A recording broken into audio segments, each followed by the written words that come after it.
Arteta's to-do list: injuries, Gyökeres, and ease, laying the groundwork for Arsenal's title push. The international break has arrived, and for Mikel Arteta, it couldn't come at a better time. With a mixed bag of early results and several key players recovering from injury, the pause offers more than just rest. It's a strategic window, a moment to reset, reflect, and prepare. Arsenal may sit on 6 points from a possible 9, but the road ahead is anything but easy. Matches against Nottingham Forest, Manchester City, and Newcastle will demand both tactical sharpness and mental resilience. If the Gunners are serious about mounting a title challenge, they'll need to emerge from this break firing on all cylinders. Arteta now has a full week, without competitive pressure, to address 3 critical areas. Here's what's likely topping his priority list. 1. The ease equation. Unlocking a new attacking dynamic.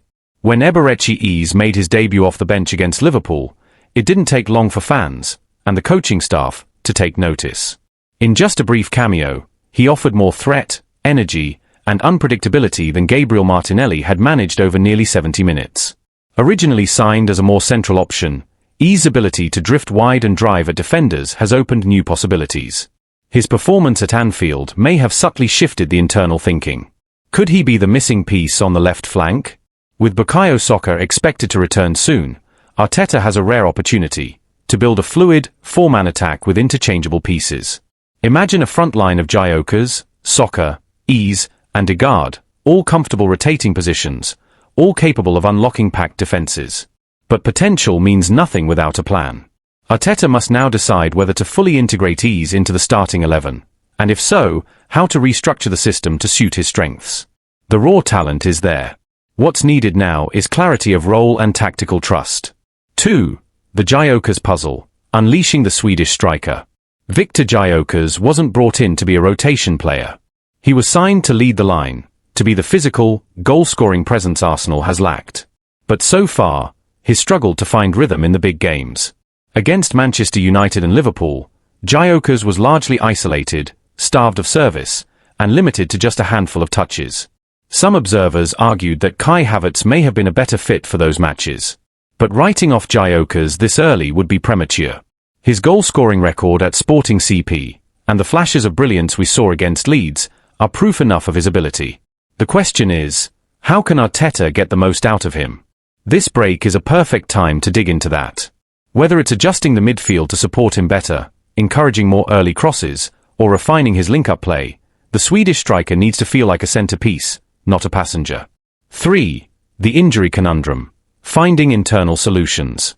Injuries have once again become a recurring theme at Arsenal, and not in small numbers. Just 3 matches into the season, 6 senior players are already sidelined. It's a continuation of a worrying trend that saw 27 separate injury issues last season alone. Arteta knows this isn't sustainable. Asked recently whether the club was looking internally to fix the problem, he didn't hesitate. First of all, we need to look at what we're doing. That's the first thing. Last season, we were there. We had one of the best injury records in the Premier League. But this season, we've had some of the worst. Not necessarily in quantity, but in severity. Tomiyasu, Gabriel Jesus. These are long-term losses. And some, like the hamstring injuries, are recurring. So yes, we're evaluating everything. That evaluation must now turn into action. Whether it's adjusting training loads, recovery protocols, or travel management, this is the moment to implement change. With players like Saliba, Saka, and Havertz all dealing with varying degrees of strain, Arteta has to find a way to reduce risk moving forward. If Arsenal can come out of this break healthier, sharper, and better protected, their title chances immediately improve. What's at stake? In the past, international breaks were often seen as a disruption, a pause to momentum. But this time, for Arsenal, it's an opportunity. It's a moment to rethink, rebuild, and realign. From tactical reshuffles to fitness strategies, Arteta now has the space to make adjustments that could define the season ahead. The next 3 matches could shape the title race. Win them, and Arsenal go from a slow start to real contenders again. Drop points, and the doubts that followed the Liverpool loss will grow louder. Arteta's to-do list is long. But the tools are there, the squad is stronger, and the hunger is undeniable. Now, it's about execution. A crucial stretch, and no margin for error. With the Premier League schedule tightening and Champions League football looming, every decision Arteta makes during this break will echo throughout the rest of the season. This isn't just about solving short-term issues. It's about laying the foundation for sustained success in one of the most physically and mentally demanding campaigns Arsenal has faced in years. And the pressure is real. Behind the scenes, the club's hierarchy is keeping a close eye on how Arteta navigates this period. Edu and the board backed him heavily in the transfer market, bringing in Gyökeres, Ease, and Majuk, while holding on to key assets like Saliba, Degaard, and Saka. The investment is there. Now results must follow. The bigger picture: squad chemistry and identity. There's another challenge unfolding, less tactical, more emotional: squad chemistry. Integrating new signings mid-season, especially ones with big expectations like Ease and Gyökeres, can disrupt the natural balance of the dressing room. Martinelli's confidence appears shaken. Trossard, though professional, may privately wonder where he fits in long term. Even Kai Havertz, despite his versatility, still seems caught between positions, and criticism continues to mount around his impact. Arteta now needs to do more than strategize. He needs to manage personalities. If he can build trust between the veterans and the newcomers, create clear pathways to playing time, and foster a sense of shared mission, Arsenal could become a more unified, dynamic unit, not just a group of talented individuals. This is where Arteta's growth as a manager will be tested most. It's no longer just about touchline tactics. It's about creating a culture that breeds consistency, resilience, and belief, even when form dips or injuries strike. Repercussions on the pitch: what could happen next? The three upcoming matches, Nottingham Forest, H, Manchester City, A, and Newcastle, H, aren't just about collecting points. They will define Arsenal's trajectory leading into the winter period. Here's how. A dominant win over Forest would restore belief and show that lessons have been learned. A competitive performance, or shock result, at the Etihad could shift the psychological dynamic in the title race. A statement victory against Newcastle would silence doubts about Arsenal's ability to beat fellow top-four contenders. But underwhelming performances? A return to stale build-up play, predictable possession, and isolated attackers? That could send Arsenal into a spiral of doubt, and restart the cycle of scrutiny. And make no mistake, rival clubs are watching. So is the media. Arteta is no longer the young coach being given time to build. He's now the face of a project entering its make-or-break phase. A window of opportunity. Despite the concerns, there is genuine reason for optimism. Arsenal now has a deeper squad than it's had in over a decade. The return of key players from injury is on the horizon. The new signings offer tactical versatility and game-changing moments. And the schedule offers a platform to make a statement before the heavy winter run. If Arteta gets this right, if he trusts Ease with more minutes, adjusts the system to suit Gyökeres, and finally stabilizes the fitness situation, Arsenal could find a rhythm that's been missing since the final weeks of last season. And that's what makes this international break more important than any previous one. It's not a pause, it's a pivot. Final thought: the weight of the crest. At a club like Arsenal, everything means more. Every decision. Every lineup. Every substitution. And now, with expectations higher than ever, Arteta finds himself in the spotlight again. But this time, with a stronger squad, deeper support, and the chance to write a different ending. The Gunners haven't come this far to settle for second best again. And if Arteta can check off every item on his growing to-do list, the road to real glory may finally be within reach. Critics say Arteta's Arsenal play ugly football, but they're missing the bigger picture. After Arsenal's narrow 1-0 defeat at Anfield, the noise surrounding Mikel Arteta and his tactical approach has grown louder. From pundits to fans, many have rushed to label the performance as cowardly, conservative, even boring. But let's take a breath. Because while the backlash has been loud, it's also short-sighted. The most pointed criticism came from former Manchester United goalkeeper Peter Schmeichel, who didn't hold back. Speaking on Viaplay, he declared, "Never in my life have I wanted a team to win more than Liverpool today. Arsenal bring horrible football to our sport."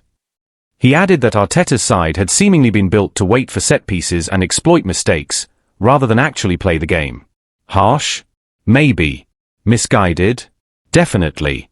Let's put things into perspective. Control doesn't equal cowardice.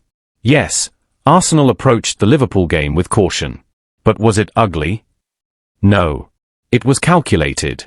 For the first 30 minutes, They had 7 touches in Liverpool's box and completely shut down the Reds' forward line, a rare feat at Anfield. Was it swashbuckling, vintage Wenger ball? Of course not. But this wasn't a team parking the bus either. They controlled the tempo, limited Liverpool's threats, and came within inches, quite literally, of walking away with a result. Declan Rice's late free kick could have changed the entire narrative. But when the result doesn't go your way, perception twists quickly. What was once praised as pragmatic becomes painted as passive. What was strategic gets spun as scared. A new Arsenal identity, born from pain. What critics fail to acknowledge is where this team came from. Not long ago, Arsenal were regularly shipping 3, 4, even 5 goals on visits to Anfield, the Etihad, and Stamford Bridge. They were soft, fragile, easy to bully. But since a 4-1 humbling by Manchester City in April 2023, the moment many say ended their title dreams, Arteta made a clear decision. This team would be harder to beat. That was the beginning of a tactical evolution. The result? In 2023-24, Arsenal finished just 2 points behind one of the most dominant Man City sides in history, conceded the fewest goals in the league, achieved 28 wins, more than the legendary Invincibles, scored 91 goals, more than any Arsenal side since Thierry Henry's prime. That's not ugly football. That's elite football, just served with a different flavor. Progress isn't always flashy. There's a growing misconception in modern football that only one kind of game is worth watching: fast, expansive, possession-heavy domination. But football has evolved. Guardiola himself, the father of modern attacking football, ended last season without a trophy and has already lost 2 of his first 3 league games this campaign. Maybe we're entering a new era. One where teams blend control with caution, risk with realism. Arteta isn't reinventing the game. He's adapting to it. Yes, he can be criticized, but be fair. Let's be clear, Mikel Arteta is not immune to criticism. He has, at times, been too cautious, too reluctant to roll the dice when games are in the balance. His substitutions can come late. His loyalty to structure can stifle spontaneity. There are moments, like at Anfield, where you wish he just let the team go. But let's not forget what he has done. Restored competitiveness to a sleeping giant. Built one of the most tactically disciplined sides in Europe. Transformed Arsenal from a Europa League team into legitimate title contenders. The Gunners now enter every season with purpose, with ambition, and most importantly, with a chance. Ask any fan from any other club. That's not something to take for granted. The bottom line, it's working, until it doesn't. Critics will always find something to poke at. That's football. But until Arsenal fall back into mediocrity, until Arteta's methods stop producing results, until the Gunners are no longer feared and respected across Europe, maybe we should recognize the progress for what it is. Arteta has made Arsenal hard to beat, respected again, and capable of challenging for everything. That's not ugly football, that's smart, modern, and evolving. We can still ask questions. We can still demand more. But let's not pretend we'd trade this version of Arsenal for what came before. And when the final whistle blows in May, we'll see just how far this ugly football can really go.